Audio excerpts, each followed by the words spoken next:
प्यारे बच्चों, आज हम हिंदी व्याकरण के अंतर्गत पाठ 3 शब्द विचार पढ़ेंगे। तो सबसे पहले प्रश्न यह है कि शब्द क्या है। शब्द एक या एक से अधिक वर्णों से बनी स्वतंत्र सार्थक ध्वनि शब्द कहलाती है। अर्थात एक या एक से अधिक, इसका मतलब है कि या तो एक वर्ण से निर्मित शब्द हो या फिर अनेक वर्णों से निर्मित शब्द हो। उदाहरण के लिए एक वर्ण से निर्मित शब्द क्या है? न। न का अर्थ होता है नहीं।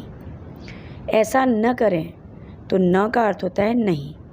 मैं व मेरा मित्र बाजार जा रहे हैं, तो यहाँ पर व शब्द का अर्थ है और। तो इस प्रकार न और व ये एक वर्ण से निर्मित शब्द हैं। इसके अतिरिक्त हिंदी भाषा में अनेक वर्णों से निर्मित शब्द आते हैं, जैसे कलम, कलम, पुस्तक, नयन, हिमालय आदि। तो ये एक से अधिक वर्णों से निर्मित शब्द हैं और इन शब्दों का कोई न कोई अर्थ है। इसलिए परिभाषा है कि ध्वनियों के मेल से बने सार्थक वर्ण समूह को शब्द कहते हैं, या एक से अधिक वर्णों से बनी सार्थक ध्वनि शब्द कहलाती है। अब हम शब्दों के भेद जानेंगे। शब्दों के भेद के अंतर्गत आपकी पुस्तक में शब्दों के 2 भेद बताए गए हैं। पहला उत्पत्ति के आधार पर और दूसरा प्रयोग के आधार पर।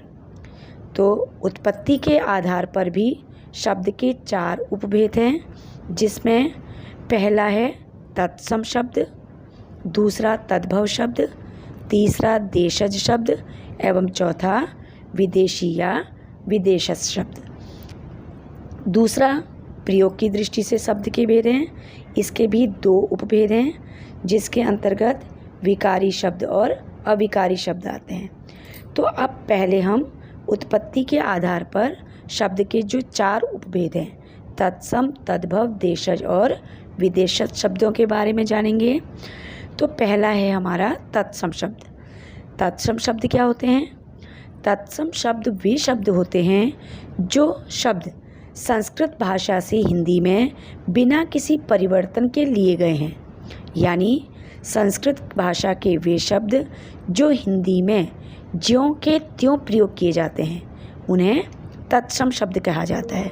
जैसे अग्नि, क्षेत्र, वायु, रात्रि, सूर्य आदि। तो अग्नि संस्कृत का शब्द है, इसको हिंदी में भी अग्नि लिखा जाता है। क्षेत्र, वायु, रात्रि, सूर्य ये शब्द हिंदी और संस्कृत में समान रूप से लिखे जाते हैं। अगला भेद है तद्भव शब्द। तद्भव शब्द वे शब्द होते हैं जो संस्कृत का रूप बदलने के बाद हिंदी में आए हैं। यानी जो संस्कृत के शब्द थे लेकिन उनको हिंदी में परिवर्तित करके हिंदी भाषा में प्रयोग किया गया, वे तद्भव कहलाए। जैसे आग, आग तद्भव शब्द है और अग्नि तत्सम शब्द है, यानी अग्नि का तद्भव रूप आग बन गया। इसी तरह से क्षेत्र तत्सम शब्द है, इसका रूप परिवर्तित करके हिंदी में तद्भव शब्द बना दिया गया खेत। अगला है रात्रि। रात्रि का तद्भव रात और सूर्य का तद्भव शब्द है सूरज। तो इस प्रकार संस्कृत भाषा के शब्दों का रूप बदलकर तत्सम से तद्भव में परिवर्तित किया गया है। तीसरा उपभेद है उत्पत्ति के आधार पर देशज शब्द। देशज शब्द वे शब्द होते हैं जो क्षेत्रीय प्रभाव के कारण परिस्थिति व आवश्यकता अनुसार बनकर प्रचलित हो गए हैं। अर्थात किसी क्षेत्र विशेष में बोली जाने वाली बोली, उसको देशज शब्द कहा गया है। जैसे पगड़ी, गाड़ी, थैला, पेट, खटखटाना आदि। तो पगड़ी को कोई पग भी बोलता है, ठीक है, कोई पटका भी बोलता है, कोई परना भी बोलता है। तो ये अलग अलग क्षेत्रों में बोली जाने वाली भाषा है। इसी तरह से थैला को कोई झोला भी कहता है। तो इसके बाद अगला आता है विदेशी या विदेश शब्द। विदेशी जातियों के संपर्क से उनकी भाषा के बहुत सारे शब्द हिंदी में प्रयोग होने लगे हैं।